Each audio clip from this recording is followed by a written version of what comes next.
I love the hope suppressor thing. I can't believe you have hope suppressors, because if I was pitching you, I'd be scared shitless. No, man, we had our hope suppressors. Because you ask such insightful, you're impossible to bullshit, I would think. Yeah, I know. But we had our hope suppressors but we did stuff.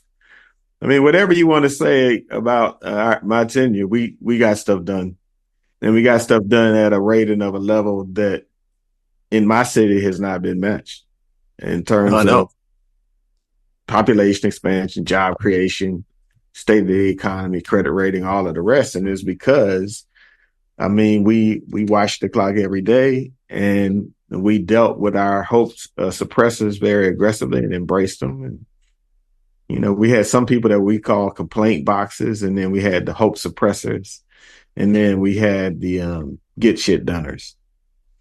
I love that. You had those three buckets on your team. In my brain, yes, I did. Yeah. That's how you identified staff. Yeah. What were they again? You got hope suppressors? Hope suppressors, complaint boxes, and get shit doners. Well, you're the cheap get shit doner, right? I mean, you're probably driving. If there was something I really like, when we had a project, we had 2 holes in the ground in Buckhead, which is our most affluent community, and we were trying to get a deal done to develop it, because, you know, Buckhead pays a disproportionate amount of taxes to it. So they really were upset about these 2 big holes in the center of what's some of the most valuable real estate in the state. And we were trying to get a deal done. And I remember one of the elements of that deal was it was $1 billion investment. So we had to have a streamlined process because the developer was very risk averse. Mind you, this is post-Obama, post-mortgage foreclosure crisis. So Getting $1 billion development was a very big deal. And the guy was from San Diego. And I remember talking to my chief of staff and said, man, go get my get shit doners. This is what this is. On the get shit doners. Who are the people that, and at the end of the day, we identified, I mean, it was, 6 or 8 people that you needed if you wanted a major project moved. When the state of Georgia was supposed to build a Mercedes-Benz stadium, they withdrew from that project. And I think we had 8 weeks to pass the stadium legislation. And you know me, I was not going to do a referendum. And once again, that was a get shit done this occasion. It's a $1.7 billion construction project. We had 8 weeks to vote on it. And, I love that. Hey, Mayor Nutter. How many arms did you break on that one? Probably 37. I mean, goodness gracious, we passed that, Mayor. Because what was the project? I just came. Mercedes-Benz Stadium. Oh, yeah. It was budgeted for $1.5 billion. I think it ended up costing $1.7 billion because we had the opening roof. We added the opening roof to the stadium. Yeah. Did the pressers show up for that one? Oh, man. I mean, there was a recall and all of the rest. But my motto. I told them I am the referendum. People wanted a referendum. And, of course, I called Willie. Brown. Right. And one of the few regrets he had, he was the impetus behind the San Francisco football stadium. He wanted it in San Francisco. Right. And then our friend Governor Newsom put it up for referendum. Right. And you know what happened to that referendum in San Francisco? And so when they came to me with this referendum foolishness, I said, my election is in November. Right. So we're going to do it. And then, you all can send me back to the beloved practice of law if you so choose. You could referenda. Yeah, you can referenda me, I think I won with, so. Mayor Nutter, what Mayor Reed was saying is that, and this is great advice for any, I was going to say any mayor, but any chief executive. He identified on his staff the hope suppressors, as he talked about. That's correct. But also the get shit doners. Yeah. And what was the third one? The get shit doners, the hope suppressors were the primary group. And then we had a third group. That was the complaint boxers? Our complaint boxers. And when the people, I mean, I don't know how Mayor Nutter did his, but when I would see him, there would literally be like a bubble in your cell phone over the people. When I would see them, when they were walking up to me, I'd be like, that's a complaint box. That's a hope suppressor. And I'd be like, get a hope suppressor in here to tell me why we can't do this. And they would come in and tell you what was going to happen. We did pension. You remember it. You helped me when I was working through pension. Yeah. And they told me how we couldn't do it and how it was never going to happen and how blah, blah, blah. I mean, it was just terrible and all this data. Our pension program was so bad that no corporation that helped us do the work would put their name on any recommendation. So they put 6 recommendations on the board and wouldn't recommend one. Do whatever you want. They were my hope suppressors that were taking me through these 6 recommendations. And then my get shit doners was like, well, if we're actually going to do this, this is what we should do. Right. Exactly. Yeah. No, it's a pretty standard. It's a pretty standard crew of people. And, I'd say to folks, look, I could get no from just about anybody. There you go. There you go. Help me get to yes. There you go. I can find all the no. I can find all the no folks. But, you just have to, you got to plow through this stuff, man, and just be relentless in pushing things forward. And the reality is often things are never as bad as the folks say. And sometimes it may not always be as good as the promoters say it's going to be. But if you're committed to it, you just got to do it. Gentlemen, here is to join us a man who captured the hearts of America in the last couple of weeks. I want to welcome Mesa, Arizona Republican Mayor John Giles. Thank you so much for joining us, Mayor. My pleasure. Thank you for the invitation. I was in the hall. Terrific speech, Mayor. You were fantastic. Oh, yes. Thank you. I think, everything in that hall was terrific, wasn't it? I mean, but if you were good, you were great. If you were in that hall, just the energy and particularly on the night that the Obamas was there, I thought it was just a magic night. Yeah. Tell me about your process for getting to what you wanted to say.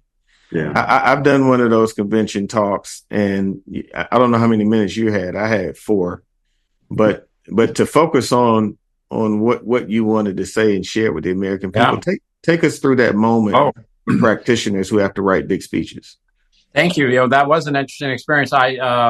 Initially I was asked if I wanted to go to the convention, and I said, "Man, thank you. That's a wonderful offer, but I don't think so. I mean, I'm a Republican. I'm not sure what I would do, at a Democratic conventions." But and then they said, "No, you're dumb. You don't get it. We want you to speak at the convention." And I'm like, so I assumed, I'd be like 10 o'clock in the morning. There'd be a microphone out in the hallway, with 2 or 3 folding chairs. But I thought, what the heck? Sure. Yeah, I'd be happy to do that.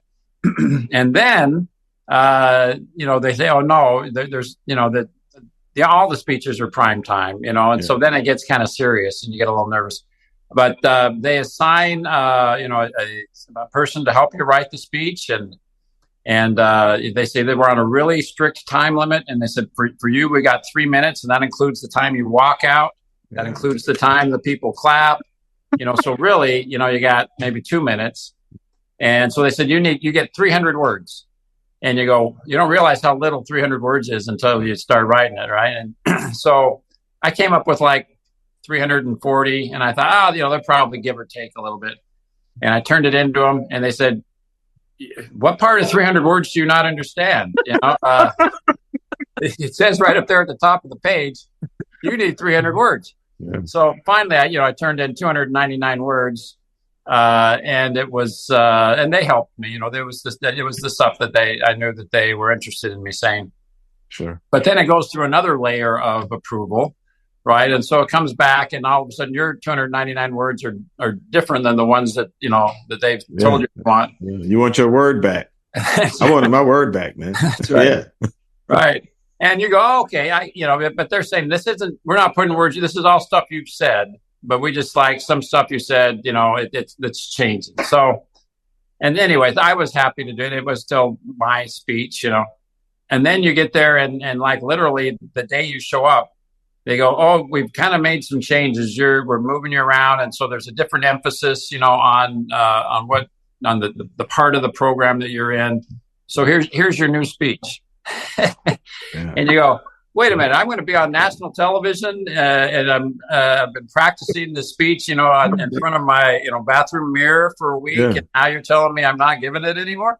Yeah. So, but you roll with it because it really is. The changes they made, it was still my speech. It was just, it was more what they wanted it to be. So anyway, it was an amazing experience. I never would have imagined I'd get the opportunity to have that many people looking at me, listening to what I had to say.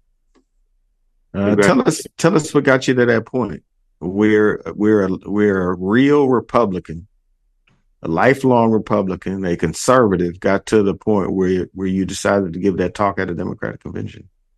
Yeah, well, it's a sad story. I grew up. I worked in the office of then Congressman John McCain. When I was in law school, and I was attracted to getting into politics because of some very ethical people that I knew. That were in the Republican Party that I admired tremendously, and the fact that the party was so loyal to principles, I found attractive.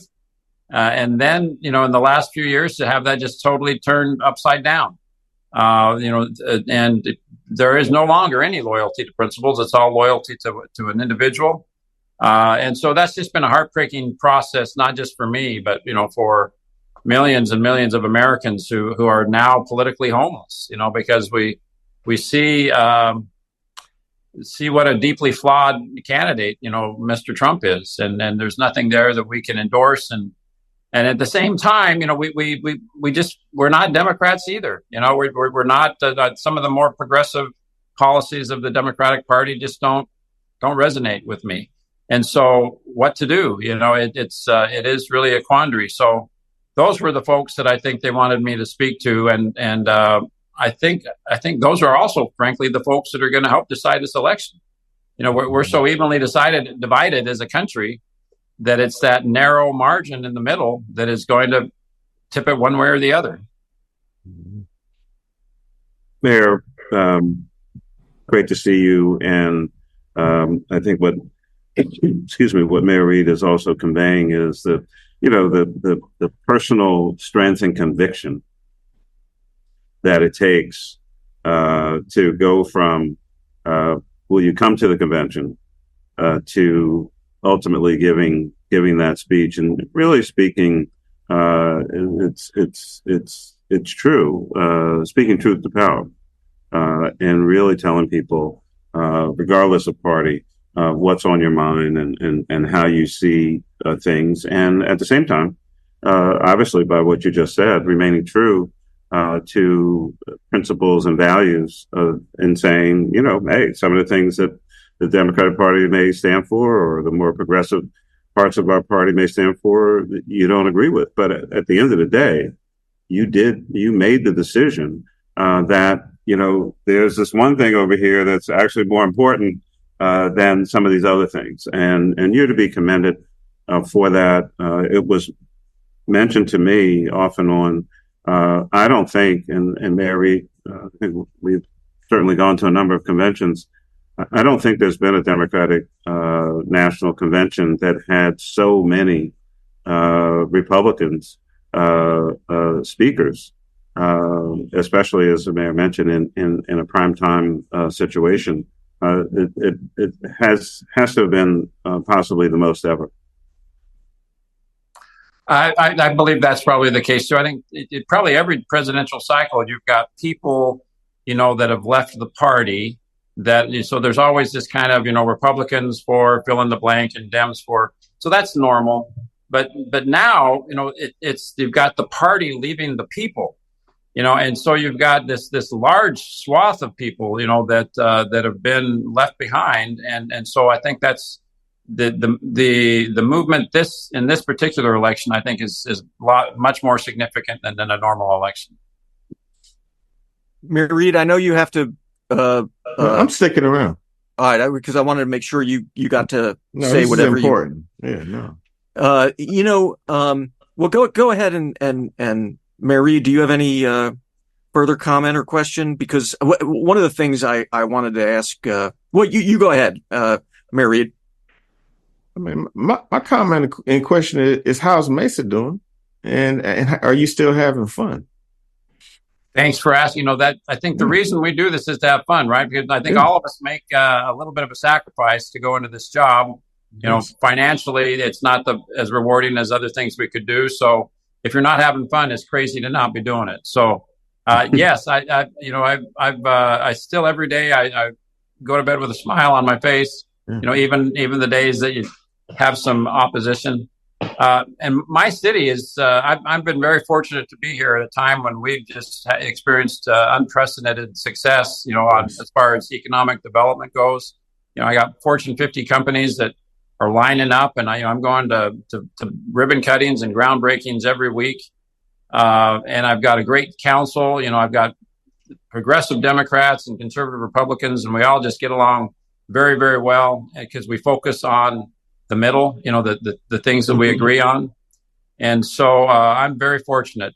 My city and my experience as mayor are both wonderful. We had your colleague from Phoenix on, and she was talking about the impact of the technology sector. Are you feeling that in Mesa as well? Oh, yeah. Arizona's, really been on one of the states that has received the most benefit from the CHIPS Act.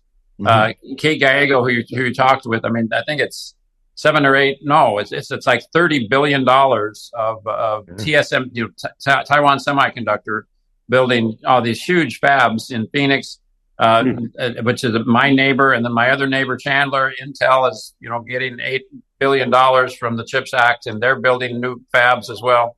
So in my city, just the supply chain companies that are coming and building, million square foot facilities in my city has been significant. So the CHIPS Act has had a profound impact as far as bringing new investment to the Phoenix Metro, which is me, and creating new jobs. You talked about bipartisanship. That has kind of become a dirty word in national politics, but these two mayors worked with Republican governors and Republican suburban leaders. And that's really one of the reasons we started this podcast, because we have the saying that there are three parties in America: Democrats, Republicans, and mayors. Can you speak to that? No, that's absolutely true. I mean, I know in a lot of cities, mayors run in partisan elections, and then that might be the case with these two wonderful gentlemen. In Arizona, that is not the case. I run. Everyone knows what my party affiliation is, but I run in a nonpartisan election, and so I don't have to win. I don't know that I could get elected in a Republican primary, particularly now, but we do treat it as a nonpartisan position out in Arizona, and that's been part of why I again go to bed with a smile on my face. Because we can kind of sidestep the toxic, polarization that you see at the legislature and in national politics. So on the ballot this year in Arizona, we have an open primary initiative that I've been a big supporter of to try to lessen the impact of partisanship on all of our elections. So I've got fingers crossed that, because we're very broken out here, and I know I'm not the exception. We're kind of the rule, but the national and legislative, race, anything that's partisan has just been taken over by the MAGA party. The good news is that they're losing in the general election out here, because the candidates that make it through that process are always very extreme, and they're rejected by the general vote in the general election. But we're trying to move to an open primary process, and I'm hopeful that will pass, and that will be part of the answer to our problem out here. Yeah, I've always made the observation that mayors they don't have the luxury of a lot of the nonsense that goes on at the state and federal level. I was in office as mayor 8 and then 14 and a half in city council. I never asked a constituent, whether in my council district or, throughout the city, I never asked them their party affiliation, or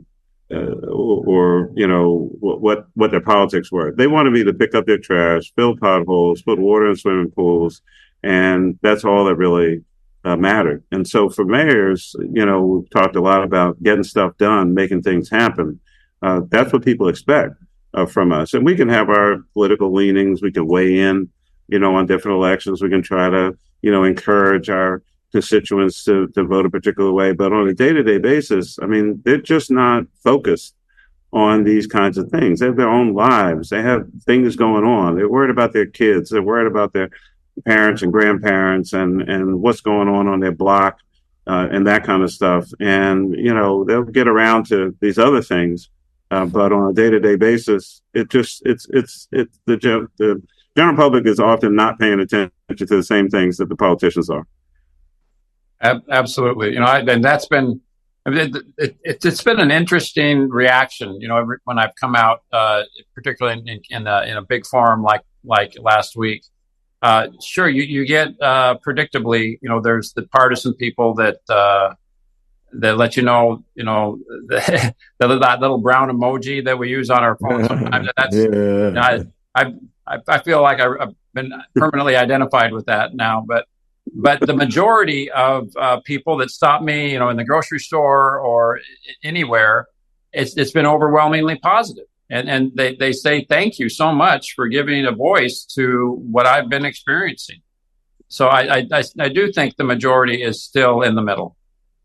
Well, you are an independent-minded guy, because I realized this is not the first time. You also endorsed Senator Mark Kelly. Is that correct?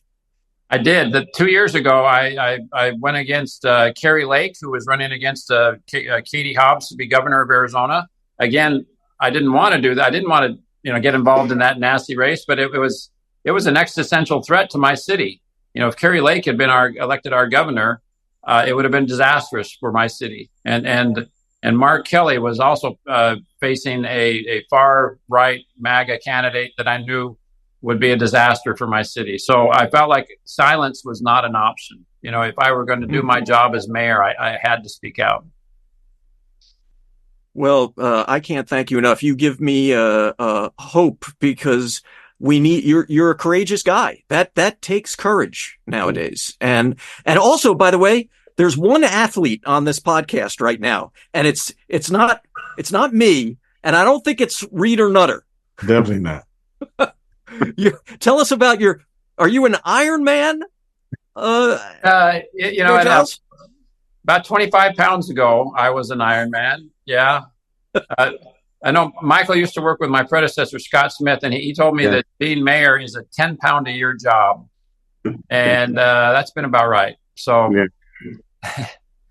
your life focuses around other things. Yeah. Yeah.